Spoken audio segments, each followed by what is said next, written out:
ahí tenemos, de verdad, tenemos los restos están del ahí. gran almirante don Cristóbal Colón. Bueno, mi gente, ya ustedes... El pasillo se llama el Gran Cañón. El Gran Cañón. Así lo bautizó el arquitecto de este monumento. ¿En honor a que se le puso? Al Gran Cañón de Colorado, Estados Unidos. ¡Wow! Pero no tanto por la forma o la estructura, sino por los vientos.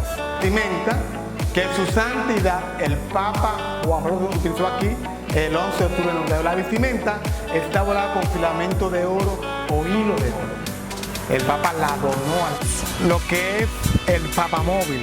Este fue el vehículo que usó el Papa Juan Pablo II en su segunda visita. Vino 3 veces a República Dominicana. En su primera visita usó un vehículo que no era blindado, era al aire libre. Pero luego del atentado, que la Sala de las Vírgenes, aquí podemos apreciar 21 pinturas de vírgenes que rondan 22 países de América.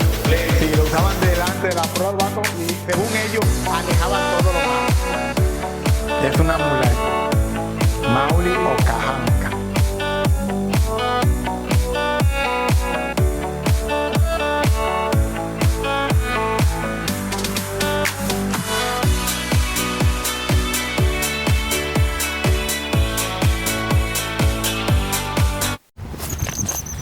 Llegamos al Faro a Colón. Conseguimos nuestro ticket ya de entrada para ver lo que hay en el interior del Faro a Colón aquí, así que acompáñenme a esta maravillosa historia que vamos a compartir con ustedes. Como ya les dije, señores, el día de hoy les vamos a presentar toda la historia del Faro a Colón que se guarda en este interior, y para eso tenemos un guía que nos va a acompañar y nos va a dar los detalles. Bienvenido, mi nombre es Alberto Frías y un placer en servirle como guía. ¿Por dónde vamos a empezar hoy a conocer el Faro a Colón? Mira, aquí tenemos lo que les mencioné, la parte más importante de este monumento, que es la tumba del gran almirante don Cristóbal Colón. Wow, aquí, esta es la tumba. Sí, los restos descansan dentro del sarcófago negro que tenemos aquí en el centro. Sí, ¿podemos acercarnos más? Vengan. Déjeme decirle que en realidad el gran almirante don Cristóbal Colón, él muere en España, un 20 de mayo del año 1506. Pero ¿qué pasa? Que antes de morir, él escribe en su testamento que quería que sus restos descansaran en nuestra isla. Y aquí están sus restos. Ahí adentro descansan los restos del gran almirante don Cristóbal Colón. A pesar de que se ha escuchado controversia de que están en España, que están en... Sí, existe un conflicto enorme, pero según nuestra historia, con hechos y documentación histórica, se certifican que estos son los restos auténticos de Cristóbal Colón. ¿Qué estos son los...? Los que están allá, según nuestra historia, pueden ser los posibles restos de su hijo, Diego Colón. Ok, o sea, ahí tenemos, de verdad, tenemos los restos del ahí. Gran almirante don Cristóbal Colón. Bueno, mi gente, ya ustedes saben que aquí estamos visitando los restos de Cristóbal Colón en el Faro a Colón.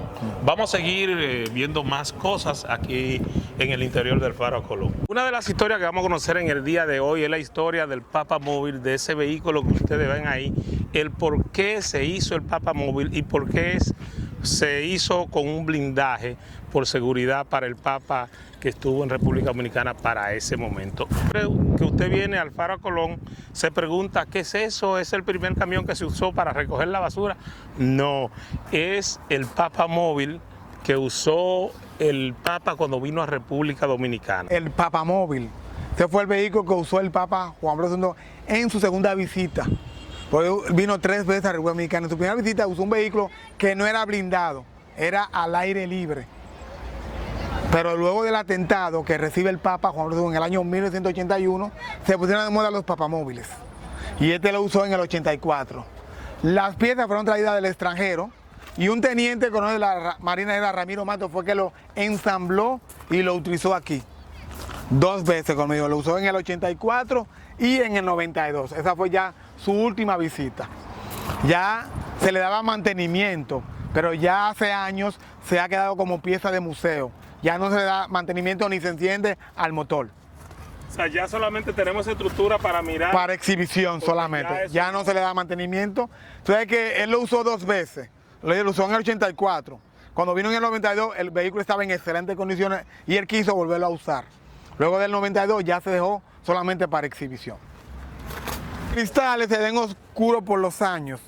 Duró muchos años aquí a la intemperie, solamente tenía como una lona que lo protegía. Por eso los cristales se pusieron opacos, oscuros, por el agua, sol y sereno.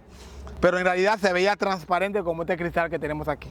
Parte de lo que más me impresionó que hay en el interior del Faro a Colón es el lugar en donde convergen más de 21 virgen que representan a la Virgen de Altagracia o a la Madre de Jesús, como le conocemos en Latinoamérica. Y algo también que veo que no le encontré lógica, ¿por qué Japón tiene un espacio en el interior del Faro a Colón? Se llama la Sala de las Vírgenes. Aquí podemos apreciar 21 pinturas de vírgenes que representan 22 países de América. Cada una de ellas representa la misma Virgen, la Madre de Jesús.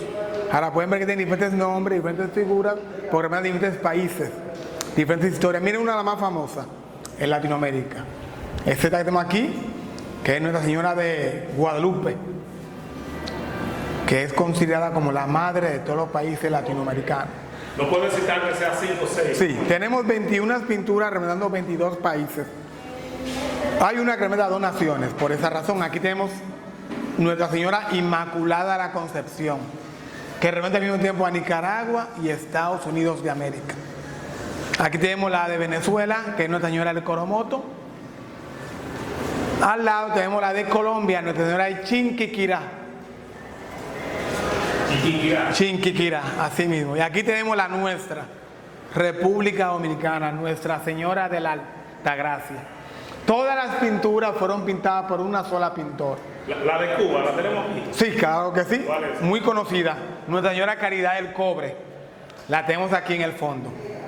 La del cobre. La de Cuba, Caridad del Cobre. Bien, ok. Una pregunta. Dígame. ¿Las pinturas son hechas por el mismo pintor? Sí, una famosa pintora dominicana llamada Ada Balcácer. Ella la pintó toda para el año 1992, que fue cuando se inauguró el monumento, para los 500 años del aniversario del Descubrimiento de América. Bueno, aquí tenemos lo que es la primera sala de la exhibición de Japón. Vamos a apreciar aquí en la esquina las 3 maquetas de los barcos que Colón utilizó en su primer viaje. Se conocen históricamente como las 3 carabelas: la Niña, la Pinta y la Santa María. Aquí en el centro tenemos la Santa María, que fue la más grande y la que comandó Cristóbal Colón. Del lado izquierdo tenemos la Pinta y del lado derecho la Niña, que fue la más pequeña de las 3.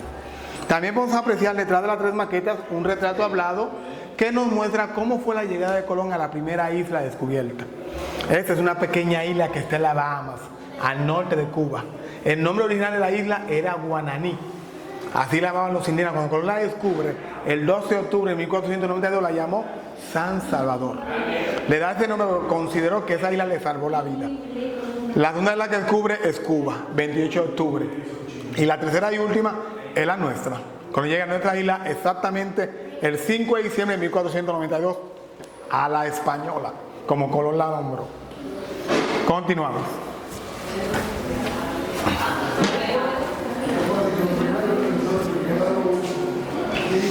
Segunda sala de Japón, tenemos aquí otra maqueta un poco más grande del nao La Santa María. Y ya aquí tenemos algo relacionado con la cultura japonesa. Aquí vamos a apreciar una famosa armadura, la cual perteneció a un famoso legendario samurái del siglo llamado Kiyo Masakato. La armadura está hecha en bronce y metal, bastante pesada. Los samuráis eran los soldados de la realeza, sobre todo con mucha valentía y honor. Y vamos a hablar aquí de un arma de origen portugués conocida como arcabuz. Miren, el arcabuz es un arma que luego de ser disparada hay que esperar hasta 1 o 2 horas para poderla volver a utilizar. Pero luego que se dispara, el arma se calienta bastante y hay que meterla en cubos de agua por 1 y hasta 2 horas. Una pregunta. Sí, dígame. Estoy viendo que la sala de Japón es bastante grande comparada con otras. Me gustaría saber por qué. Mira, déjenme decirle que todas las decisiones que estamos viendo en el monumento de Faro Colón, todas son donadas por los países que representan. Hay muchos países que tienen mucho más espacio que otros porque fueron de los primeros que se integraron a la exhibición y por eso cogieron mucho más espacio. Por eso puedo apreciar que Japón tiene 2 secciones, al igual que Japón. Hay otras exhibiciones que solamente tienen una sección y mucho más pequeña porque fueron introduciéndose después. Sí, vayan a ver aquí máscaras para el arte dramático de nuestras. Son máscaras que utilizan durante las obras teatrales. Durante las obras hay marcas que interpretan lo que es la alegría, la tristeza, la juventud. Son talladas a mano sobre madera. Por eso hoy en día son bastante costosas también hoy en día. Se venden como souvenirs, sí, claro. Así que vamos a conocer hoy el pasillo en donde están representando los países de Europa y Asia. Como pueden ver, aquí entramos a la primera exhibición que corresponde a España. España. Mira, España, vamos a ver en esta vitrina documentos que son reproducciones facsimilias de la época de Cristóbal Colón. ¿Cuáles son los documentos que tenemos aquí plasmados? Mira, aquí tenemos diarios, testamentos, actas matrimoniales, acuerdos y libros de la época de Colón, pero son reproducciones facsimilias. ¿Qué significa eso? Eso es un tipo de copia, que se hace documentos bien antiguos para que no se deterioren y parece como si fueran los originales. Ok. Pero son copias. De estos documentos, ¿tú me podrías citar lo más relevante o lo más interesante? Mira, tengo dos que son lo que más llama la atención y lo más relevante, que es este que se ve en forma de marrón como con 2 botones dorados. Este es el famoso acuerdo conocido como las famosas capitulaciones de Santa Fe. Ese fue el famoso acuerdo entre Colón y los reyes de España de los beneficios que Colón iba a tener si tenía éxito en su proyecto. O sea, ¿puedes citar algunos de los beneficios que él iba a tener? Bueno, mira, según este acuerdo, Colón iba a ser gobernador y virrey de todas las islas que él descubriera. Y también otro, iba a tener el 10% de ganancia de todo el oro y riquezas que él hallase en cada una de esas islas. Y todo eso está plasmado. Eso está plasmado ahí. Bien, y sí. el otro que les mencioné es este. Mira, aquí tenemos el testamento de Cristóbal Colón, su reproducción facsimilia. Acá en esta hoja. Sí, mira, ahí pueden ver cómo Colón escribía a puño y letra de su mano. La escritura es latín antiguo. ¿Qué dice ahí? Bueno, Si puede citarme alguna. bueno, ahí es alguna que se especifica que él quería que su resto descansaran en nuestra isla. Ahí fue que le dejó escrito su orden testamentaria que quería que sus restos descansaran en la Española. Así bautizó Colón a esta isla. Y por ese documento es que descansan los restos aquí en nuestro país. Qué interesante, señores. Claro, aquí entramos a la decisión de Italia. ¿De? Italia nos muestra aquí algunos documentos, los cuales demuestran y certifican la verdadera nacionalidad de Cristóbal Colón. Aquí tenemos documentos que certifican que Colón nació en Génova, Italia. Sí, ahí. Dígame. Se habla mucho sobre el nacimiento de Colón. Últimamente se dice que era de origen Español israelí, o portugués. Sí, existe un gran conflicto con la nacionalidad de Colón. Según los historiadores críticos, dicen que fue el propio Cristóbal Colón que creó esa duda, porque decían que tenía una descendencia judía. O sea que los judíos eran perseguidos y expulsados de Europa.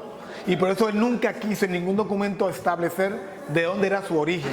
Ahora, según los historiadores críticos, dicen que su verdadero origen nace en Génova, Italia. Lo que pasa es que él salió muy chico, muy niño de Italia. ¿Puede mostrarme alguno de esos? Venga por aquí. Mira, aquí tenemos una reproducción facsimilia del acta de nacimiento de Cristóbal Colón, que está escrito en latín.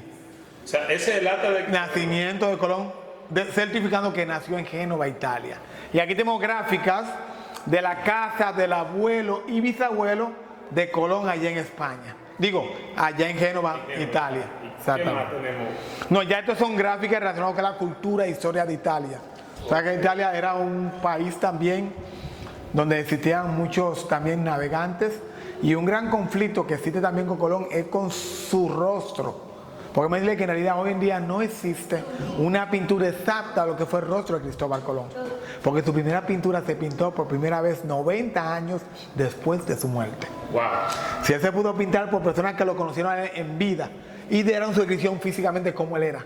Por eso todos son retratos hablados. Seguimos entonces. ¿Qué más? Sí, vamos a ver aquí a Inglaterra. Una pintura de la recién fallecida la reina Isabela II.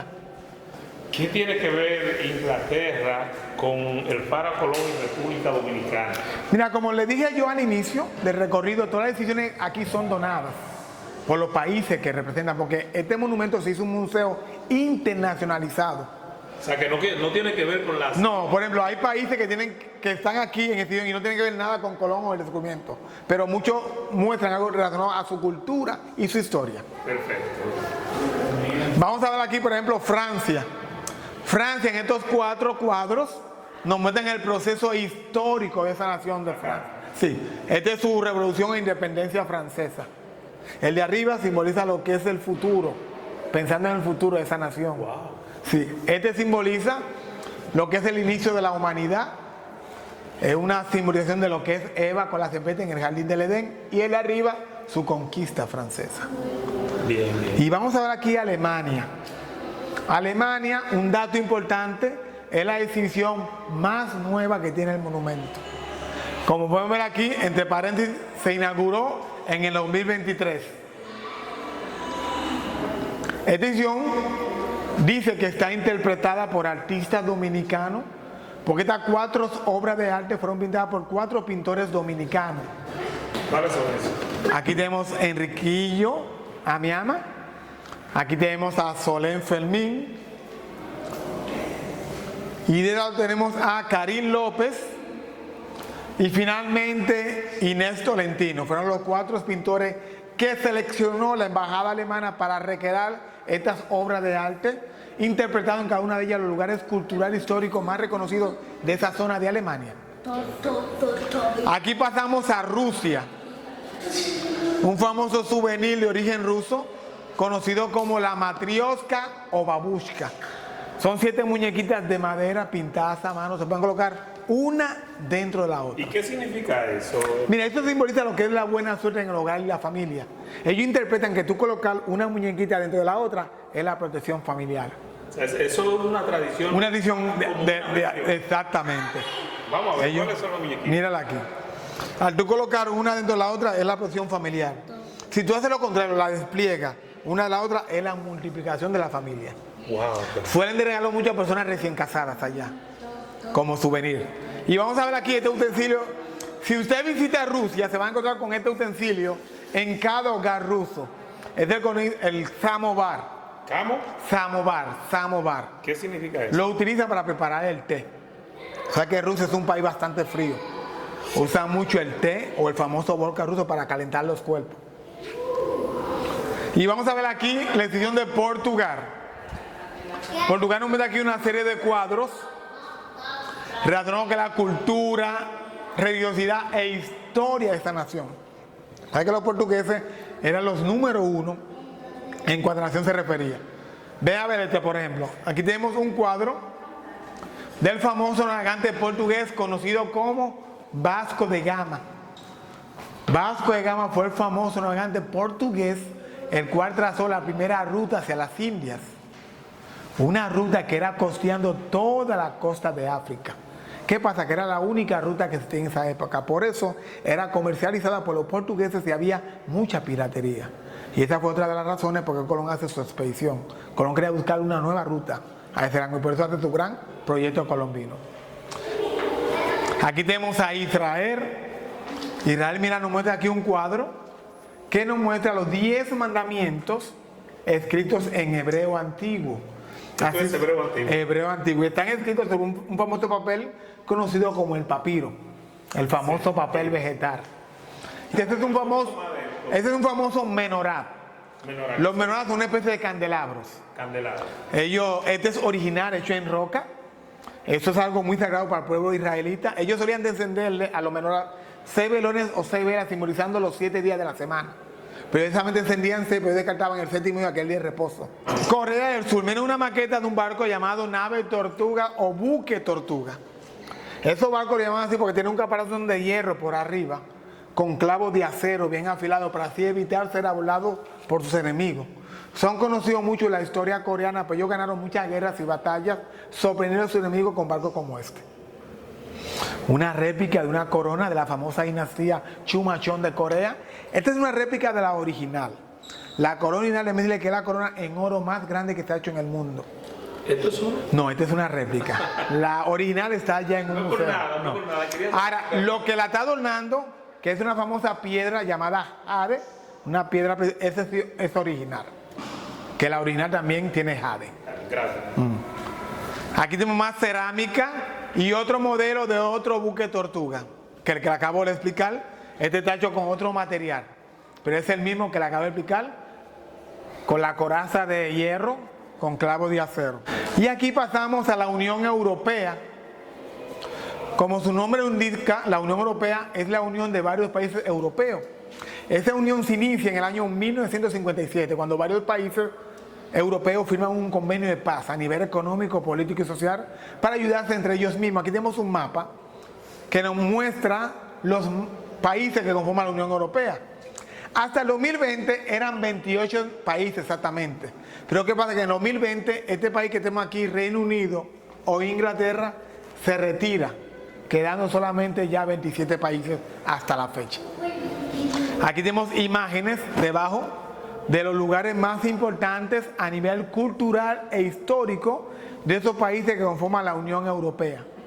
Sus centros de atracciones turísticas a nivel cultural e histórico, como el Coliseo de Roma, que tenemos aquí, la ruina de Atenas, de Grecia, la Torre Inclinada de Dublín, Irlanda, también tenemos la Torre Eiffel. Y vamos a ver aquí una interpretación de lo que son las conferencias de toma de decisiones de la Unión Europea. Ellos se reúnen 2 o 3 veces al año para tomar decisiones. En una conferencia de todos los mandatarios, aquí tenemos una ilustración con el objetivo que si el visitante quiera tomarse una foto con el fondo de la asamblea, lo puede hacer. Ellos lo hicieron con esta ilustración. Vamos a pasar ahora a China, que es una también de las otras decisiones más nuevas que se inaugura el 1 de mayo de 2019. Vamos a ver una maqueta aquí del famoso tren conocido como el Tren Bala. El Tren Bala en su época fue considerado el tren más rápido del mundo.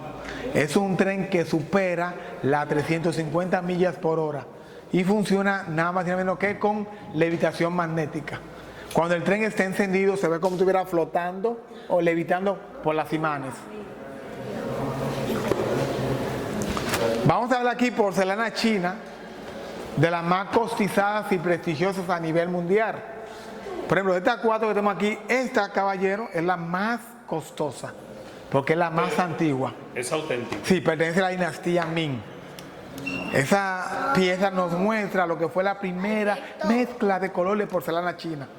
Estas 2 son réplicas, aunque tienen su valor, pero son réplicas. Las de este lado sí son originales, las 2. Deja ver aquí una parte de gran importancia que se exhibe en China, en el centro de Beijing, que es el famoso Palacio Imperial. Es una de las partes más turísticas que tiene China en la actualidad, porque ese palacio está localizado en una famosa ciudad que llamaban Ciudad Prohibida. A esa ciudad la llaman así porque a esa ciudad no entraba cualquier persona, solamente entraban personas de la alta realeza, diplomáticos con permisos especiales, pero en la actualidad toda la ciudad se ha convertido en un museo, se ha abierto las puertas. Son más de 980 casas y edificios que funcionan como museo. La exhibición de la India. Esta exhibición se inaugura a mediados de 2023. Mira, aquí tenemos la vitrina India. India es un lugar que tiene un proceso histórico bastante grande, por eso tenemos en la edificación aquí grandes palacios a nivel ya majestuoso, de arte moderno y también antiguos. Tiene muchos palacios y edificios y animales de su cultura. Miren, aquí tenemos un busto de Mahatma Gandhi, que es el padre de la patria de la India. Fue un revolucionario, pero de una forma pacifista, muy reconocido por su forma de reclamar y pelear batallas de una forma pacífica. Y vemos aquí que hablamos de las edificaciones y los palacios. Este que tenemos aquí es la parte turística más importante de la India. Es el famoso Taj Mahal. Háblame un poquito. Mira, el Taj Mahal, según los arquitectos del siglo XX, se ha considerado como el palacio más bello que ha creado en el mundo. Por eso fue incluido entre una de las nuevas 7 maravillas. Su construcción se debió a que un emperador tenía 4 esposas y falleció la número 3, que era la que más amaba y quería. Cuando fallece su esposa, dando a luz a su 14º hijo, él manda a hacer el palacio para enterrarla a ella ahí. Por eso es un mausoleo o una tumba. Ahí está enterrada ella, está hecha completamente en mármol blanco. Y posteriormente, cuando él fallece, también el hijo lo entierra de él ahí. Ahí está la pareja. Y hacen un sonido y es un instrumento musical. ¿Y este vestido que veo acá? Eso le llaman la marinera. Es un tipo de vestido que usan tribus yo sé que estamos ya los días festivos. Lo que es el color blanco completo es día de festividad y alegría. Le llaman la marinera y con él ya hacen un tipo de baile también. Es muy conocido en lo que es la cultura peruana. Está bien, gracias. Aquí tenemos Bolivia, nos muestran piezas hechas en barro, lo que es hoy en día artesanía moderna. Y Brasil, miren una pieza llamada Mauli o Cajanca. ¿Mauli? O cajanca. Los cajancas son hechos de madera. Lo usaban delante de los barcos para alejar los malos espíritus. O sea, que eso era un tipo de amuleto. De amuleto. Sí, lo usaban delante de la proa del barco y según ellos alejaba todo lo malo. Es un amuleto. Mauli o cajanca. Aquí tenemos la incisión de Ecuador. Debe decirle un dato importante. La incisión de Ecuador es una de las más costosas que tiene este museo. Porque todas sus piezas son originales, son auténticas. Y son piezas que tienen antigüedad más de 300, 500, algunas que tienen más de miles de años. Sí, podemos que tú me hables de alguna. Bueno, vamos a hablarle de la más pequeña, que es la más antigua y al mismo tiempo la más costosa. Es esta pequeñita. Se llama Venus, de la cultura brasileña. Y así como pueden ver, esa pieza tiene de antigüedad más de 3.900 años antes de Cristo. No. Y esa cultura que la hizo Valdivia se vive también con un matriarcado. Matriarcado significa que en esta civilización la mujer es la que manda, es la jefa y la cabeza de la casa. Y eso se ha expandido por todo el mundo. Se ve en todas partes. ¿Qué valor podría tener? Mira, mayormente esas piezas, para serles sincero, no tienen un valor exacto. Pues esa pieza, si se llega a vender, tú tendrías que subastarla. Tú tendrías que invitar coleccionistas que supieran el valor, la antigüedad y de dónde procede. Tú empiezas a dar, por ejemplo, un precio de 100 o 200 miles de dólares y puede llegar a costar una millonada por el coleccionista que la quiera tener en su colección. Aquí pasamos a República Dominicana. Nuestra edición tenemos aquí 3 piezas de los primeros habitantes de nuestra isla, llamados los taínos. Vamos a ver aquí en República. Sí, mira, aquí tenemos 3 piezas de nuestros primeros habitantes, llamados los taínos. Estas son 3 piezas que datan de los años 1400. O sea que tienen entre 600 a 700 años esas piezas. Instrumentos musicales, nuestro folclore, nuestra música típica. Aquí tenemos artesanía dominicana, que los artistas la han bautizado como manos dominicanas, como son estas muñecas que tenemos aquí muy conocidas, la famosa muñeca sin rostro. ¿Ustedes saben lo que representa la muñeca sin rostro? ¿Saben? Vamos a explicarlo. La muñeca sin rostro Háblame de la muñeca sin rostro. representa lo que es el mestizaje dominicano. Entonces, el dominicano es una mezcla de 3 razas. El dominicano surge con un mestizaje aquí en la isla de indígena, español y negro africano. Al mezclarse esas 3 razas surge lo que se conoce como el mestizo, el mulato, el criollo, el dominicano. Pero es una artesana de un campo llamado Moca, fue el que la creó. Esa artesana mocana hizo la primera muñeca, la hizo sin rostro. Voy a querer interpretar que el dominicano no tiene un rasgo definido que nos puede identificar, que somos muy diferentes, muy variados. Eso es no tener rostro. Usted puede encontrar un dominicano moreno, con ojos azules, cabello lacio, nariz fina y perfilada, como una persona de tez clara, con cabello crespo, nariz ancha, y es por ese mestizaje. Eso simboliza la muñeca sin rostro. Aquí nos encontramos en un pasillo muy largo, muy despejado, que no sabemos la historia, pero tenemos un guía aquí que El cual tiene nombre, el pasillo. El pasillo se llama El Gran Cañón. El Gran Cañón. Así lo bautizó el arquitecto de este monumento. En honor a que se le puso. Al Gran Cañón de Colorado, Estados Unidos. ¡Wow! Pero no tanto por la forma o la estructura, sino por los vientos. Por los Son unos vientos constantes que es como si tú estuvieras en el Gran Cañón allá en Colorado. Sí, sí, porque se siente una brisa concentrada. Constante y sí, fresca, y concentrada, muy fría, por cierto, Sí. bien frío. Es por la estructura y el viento constante que entra por la parte este Sí, del muy monumento. chévere. Vamos a hablar aquí de los laterales, también diferentes fechas históricas que tenemos aquí en el Gran Pasillo. Las 3 primeras fechas de este lado simbolizan los 3 primeros viajes de Cristóbal Colón. Que fue en Primer viaje 3 de agosto de 1492, saliendo del puerto de Palo de Moguer, España. Fue su primer viaje. Ok. Segundo viaje 25 de septiembre de 1493, Bien. saliendo del puerto de Cádiz. Y tercer viaje 30 de mayo de 1498, saliendo del puerto San Lucas de Pamela, también España. Fueron sus 3 primeras expediciones. Tenemos aquí, representa el 5º centenar del descubrimiento americano. 1492 a 1992 son los 500 años del aniversario. 3 de enero de 1494 fue cuando se fundó aquí en nuestra isla la primera ciudad, llamada La Isabela. La Isabela. Que fue en la parte norte de la isla, en donde se encuentra Puerto Plata. Perfecto, wow. Y 3 días después de haber fundado la primera ciudad, se ofició la primera misa, que que O es sea, 6 de enero. El 6 de enero se Fue la primera misa aquí en América y en nuestro país y allá en Puerto Plata, en la Puerto Isabela. Plata. Fue Sí. la primera misa. Señores, estamos conociendo historias muy interesantes. Bueno, me decirle que este monumento, además de funcionar como un monumento fúnebre a los restos del gran almirante, que es el centro, el corazón de este monumento, también funciona como un museo internacional. Pues aquí en el Faro abrigamos más de 50 salas de museos de 50 países diferentes.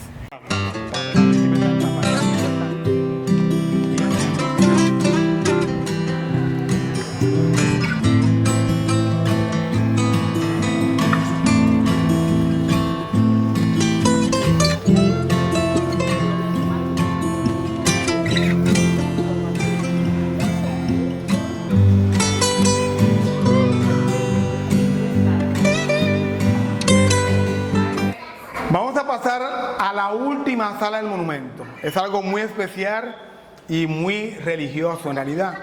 Pues aquí tenemos la Santa Sede del Vaticano.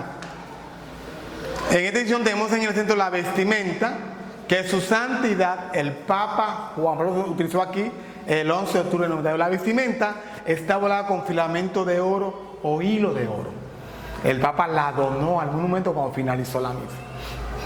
¿Eso dónde se hizo?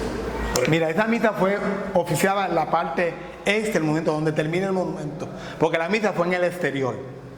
Venga a ver aquí imágenes de la misa, porque tuvimos el privilegio de ese Papa que tenemos aquí, que fue el Papa Juan Pablo II, vino 3 veces a la República Dominicana. Vamos a ver aquí sus 3 visitas, vamos por aquí. La vestimenta está volada con filamento de oro o hilo de oro. Todo ese hilo de oro el Papa la donó al monumento cuando finalizó la misa. Ven a ver aquí sus 3 visitas. Su primera visita fue en el año 1979, siendo el primer país visitado de América Latina. Algo que acostumbraba a hacer cuando iba a un país por primera vez era besar el suelo. Tenía eso por costumbre, esa tradición. El presidente en ese año 79 era este señor, Antonio Guzmán. Con su respectiva esposa y primera dama, René Clan de Guzmán, fue que lo recibieron en el aeropuerto. Esta fue la carroza o el vehículo papal que él utilizó para subir a la gran misa, que fue llevada a cabo aquí en la Plaza de la Bandera, que es nuestra capital, distrito de Granada. Esa fue su ceremonia cumbre de la primera visita. Segunda visita, 1984, presidente Jorge Blanco. En esta visita fue que usó el vehículo que tenemos aquí afuera en exhibición, que lo tenemos allá afuera en la... Ahí, este vehículo es blindado a prueba de bala. Sí, él usó el vehículo que tenemos aquí 2 veces, lo usó en el 84 y lo voy a usar en el 92. Esta fue la visita que usted me dijo que le explicara cuando vino aquí en el 92. El presidente Joaquín Balaguer. Mírenlo aquí usando la vestimenta, que es la que vimos aquí en exhibición. Y miren aquí, este fue el altar que se hizo en el exterior del monumento. En la parte trasera, miren una vista panorámica de cómo estaba por fuera. Se calcula que habíamos más de 1 millón de personas oficiando la misa. Así estaba todo el exterior por fuera. Ese Papa se ha considerado el mejor Papa de la historia. Falleció en el 2005.